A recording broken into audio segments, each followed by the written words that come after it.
Bonjour à tous et bienvenue dans le deuxième épisode de la série des Light Tutorials. Dans cet épisode, nous allons aborder le concept de la POO en programmation.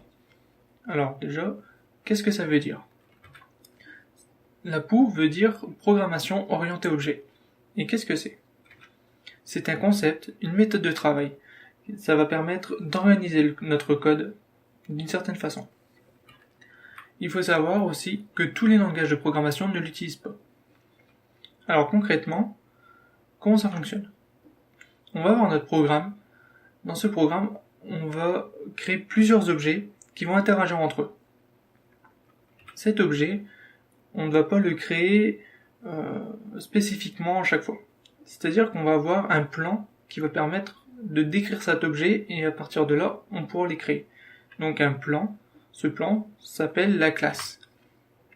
À partir d'une classe, on va pouvoir créer plusieurs objets qui vont contenir les mêmes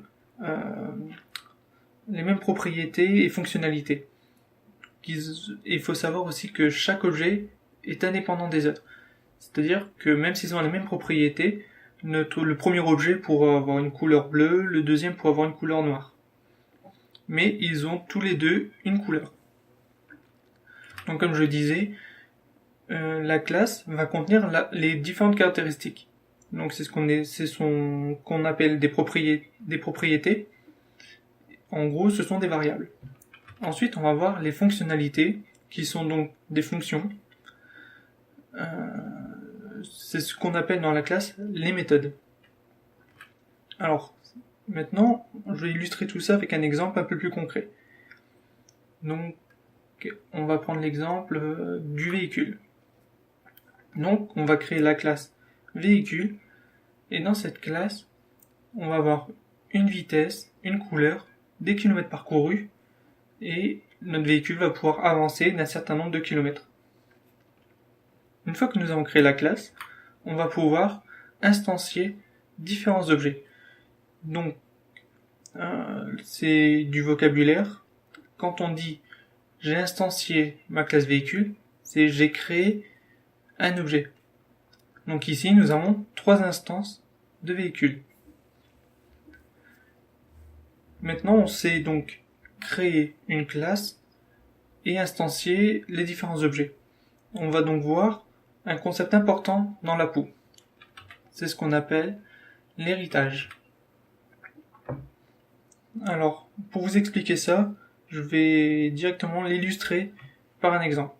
Admettons, je vais vouloir spécialiser mon programme. Au lieu d'avoir un véhicule, je voudrais aussi un vélo. Donc, notre vélo va contenir une vitesse, une couleur, des kilomètres parcourus. Il va pouvoir avancer, mais il aura un pédalier. Donc ici, nous avons 2 classes avec quasiment les mêmes caractéristiques, sauf que le vélo a un pédalier. On pourrait se dire, on va pas s'embêter à créer une nouvelle classe, on prend le pédalier, on le met dans le véhicule. Maintenant, je vais créer aussi une voiture. Cette fois, on a les mêmes propriétés, sauf qu'on a un moteur et la voiture peut démarrer. À partir de ce moment, dans le véhicule, on va pouvoir mettre le pédalier plus le moteur. Ça n'aura plus vraiment de sens. Un vélo ne peut pas démarrer et une voiture n'a pas de pédalier.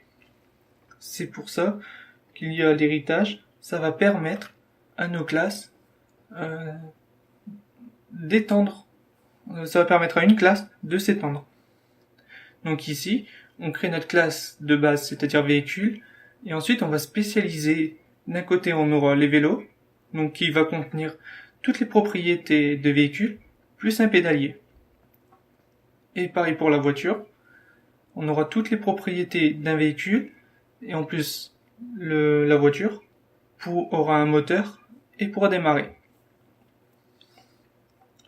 Donc, voilà grosso modo pour l'héritage. Un dernier concept dont je vais vous parler, c'est que maintenant qu'on a spécialisé un peu nos classes avec la voiture et les vélos, véhicule n'a plus vraiment d'intérêt à être utilisé. C'est-à-dire, on va pas créer un objet à partir de cette classe. On dit que cette classe est abstraite. Donc, on ne crée pas un objet à partir d'un véhicule. C'est un concept abstrait, un véhicule. Finalement, une classe abstraite, c'est un plan qui permet d'élaborer d'autres plans, qui, eux, vont pouvoir créer les objets. J'espère avoir été clair. Dans la vidéo suivante, nous verrons tout ça en pratique, dans un langage.